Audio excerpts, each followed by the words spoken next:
आज की ये वीडियो उन लोगों के लिए है जो कि कोरियन ज़बान सीखना चाहते हैं लेकिन बिल्कुल नए हैं।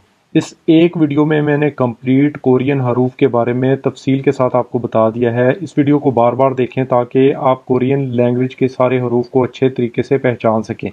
जब आपको कंप्लीट कोरियन अल्फ़ाबेट आ जाएंगे उसके बाद आपने मेरे चैनल पे मौजूद ईपीएस टॉपिक की बुक 1 को डाउनलोड कर लेना है और उसके कंप्लीट चैप्टर्स जो हैं लिसनिंग और रीडिंग के अलग-अलग मेरे चैनल पे पड़े हैं। इसके अलावा बुक 2 भी पड़ी है। तो आप अगर कंप्लीट कोरियन लैंग्वेज सीखना चाहते हैं तो इस वीडियो को बार बार देखें ताकि आपको अच्छे तरीके से कोरियन लैंग्वेज के जो हरूफ हैं उनकी समझ आ सके।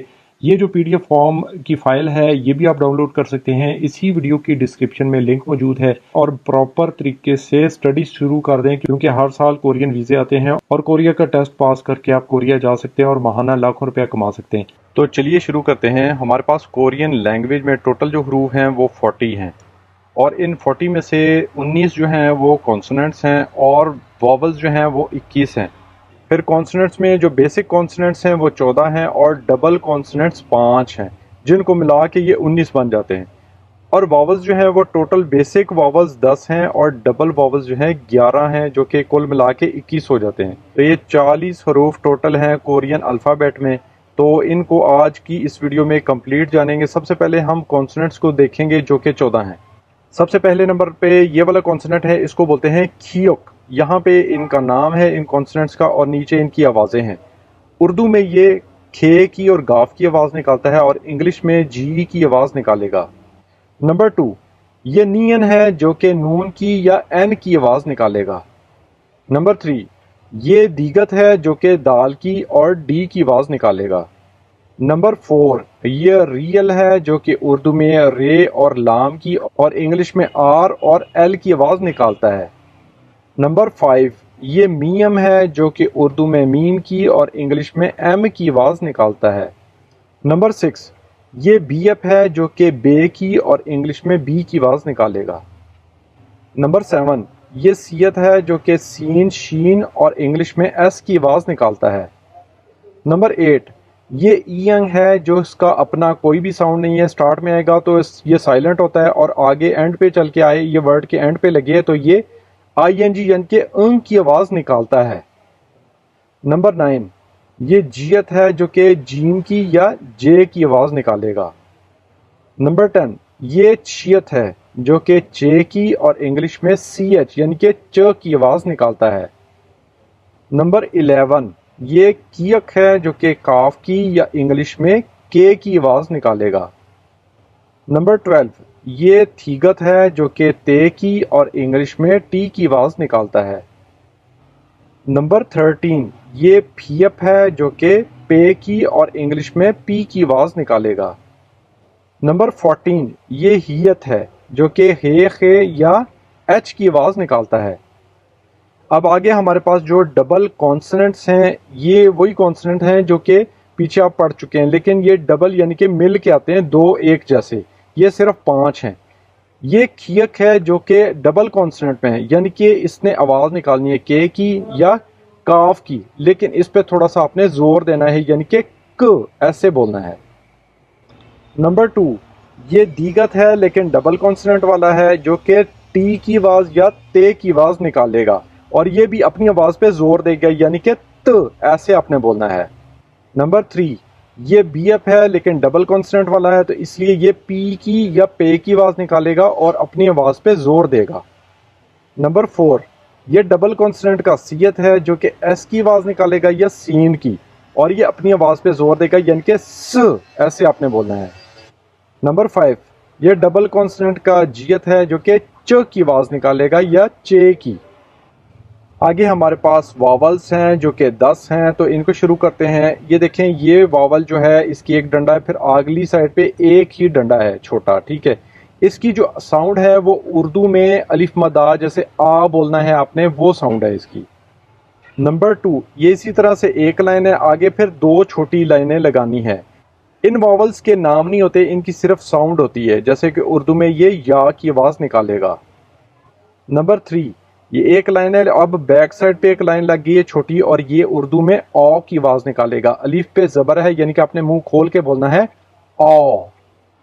नंबर 4, अब इसी लाइन के साथ बैक पे 2 लाइनें हैं, ठीक है, छोटी, तो ये आवाज उर्दू में निकालेगा यौ। यहाँ पे भी जबर डाली हुई है, इसका मतलब कि इसकी आवाज भी आपने मुंह खोल के बोलनी है यौ।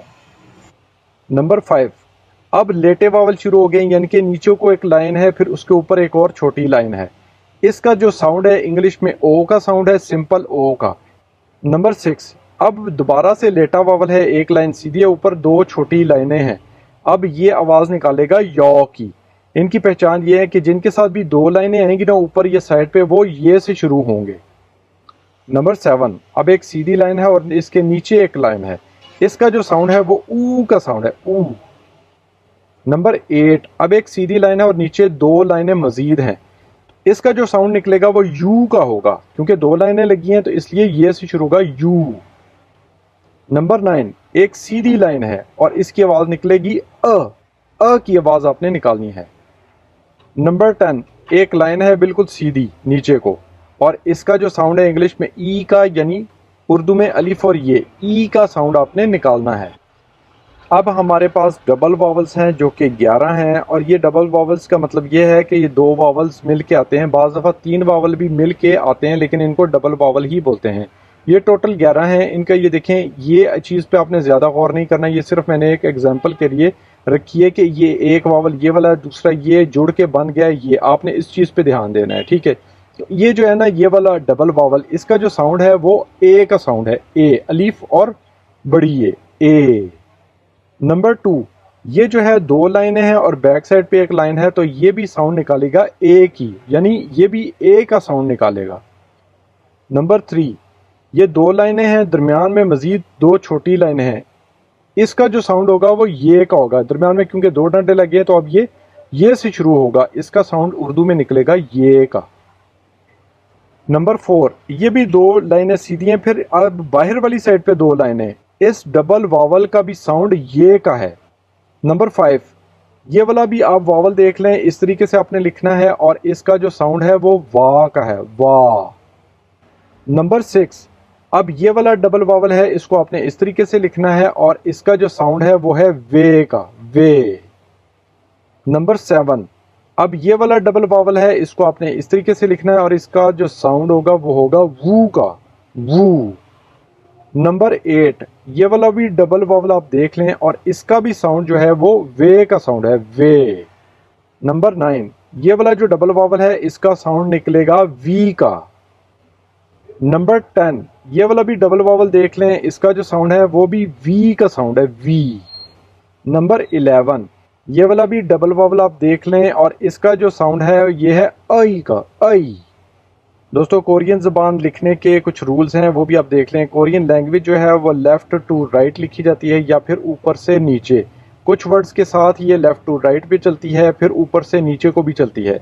अब जो इसका कॉन्सेप्ट है वो ऐसा है कि शुरू में एक कॉन्सोनेंट आता है, फिर वावल आता है, फिर कॉन्सोनेंट, फिर वावल, और इसी तरतीब से ये चलती रहती है। कोई भी कॉन्सोनेंट डबल नहीं आ सकते और वावल भी नहीं आ सकते, सिर्फ वही आएंगे डबल में जो कि आपने ऊपर पढ़ चुके हैं। डबल कॉन्सोनेंट इकट्ठे आ सकते हैं और डबल वावल इकट्ठे आ सकते हैं। उसके अलावा जितने भी हैं सारे इसी तरतीब से चलते हैं, एक कॉन्सोनेंट, और हमेशा कोरियन लैंग्वेज स्टार्ट होती है एक कॉन्सोनेंट से, ठीक है। पहले कॉन्सोनेंट आता है, फिर वावल आता है, फिर कॉन्सोनेंट आता है, फिर वावल आता है, फिर कॉन्सोनेंट, फिर वावल, इसी तरतीब से चलती है। यानी कि 2 वावल या 2 कॉन्सोनेंट वो वाले सिर्फ आ सकते हैं जो आपने डबल कॉन्सोनेंट और डबल वावल पढ़े हैं। अब कोरियन ज़बान में कुछ जो लेटर हैं वो खड़े वावल हैं, ठीक है, कुछ लेटे हैं, ठीक है।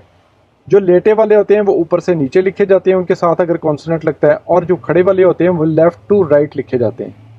जैसा कि आपको बताया कि कोरियन ज़बान में पहले कॉन्सोनेंट आता है, फिर वावल, फिर कॉन्सोनेंट, फिर वावल आता है। अगर कोई वर्ड ऐसा हो जो कि वावल से शुरू होगा तो उसके शुरू में हमने जो एक कॉन्सोनेंट पढ़ा है ईयंग, उसको हम लगा देंगे। मिसाल के तौर पे यहाँ पे देखें ये आगे लिखा हुआ है, लेकिन ये स्टार्ट हो रहा है एक वावल से, तो ये हमारा वर्ड गलत होगा। इसके शुरू में हम ईयंग लगा देंगे जैसा कि यहाँ पे लगाया गया है, तो ये बन जाएगा आगी। बोलने में भी ये भी आगी है और ये भी आगी है, लेकिन ये प्रॉपर वर्ड है क्योंकि ये वावल से स्टार्ट हो रहा था, तो हमने शुरू में ईयंग लगाना है। कॉन्सोनेंट आपने पढ़ा है ना, ईयंग, जिसका कोई साउंड नहीं होता स्टार्ट में अगर है, तो यहाँ पे ये कोई साउंड नहीं दे रहा, तो ये लिखा लेकिन जाएगा लाजमी।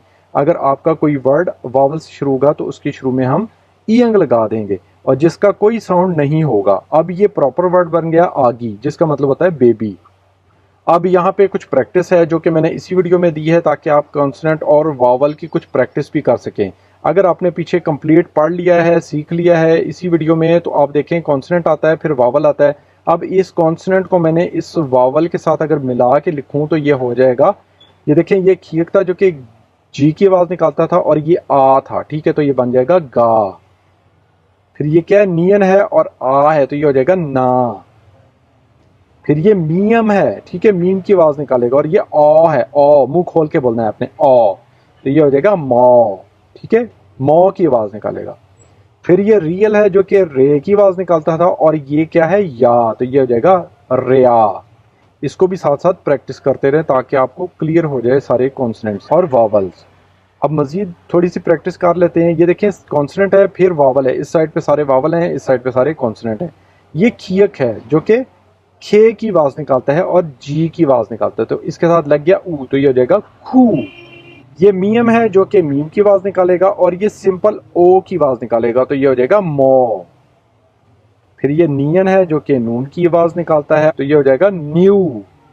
ये थीकत है जो कि ते या थे की आवाज निकालेगा और नीचे लग गया ऊ, तो ये क्या हो जाएगा थू।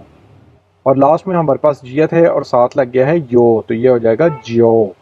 तो दोस्तों इस वीडियो को कंप्लीट 4-5 दफ़ा देखें ताकि सारे के सारे कोरियन अल्फ़ाबेट आपको समझ आ जाएं। उसके बाद डाउनलोड करें, इस वाली शीट को भी आप डाउनलोड कर सकते हैं, डिस्क्रिप्शन में लिंक मौजूद है। फिर बुक 1 डाउनलोड करके प्रॉपर चैप्टर नंबर 1 से पढ़ना शुरू कर दें, क्योंकि अनकरीब होने वाले कोरियन ज़बान के टेस्ट में आप कामयाबी हासिल करें और बाकियों की तरह या मेरी तरह कोरिया जाके लाखों रुपया महाना कमाएं और अपना और अपने फैमिली का मुस्तकबिल बनाएं। शुक्रिया।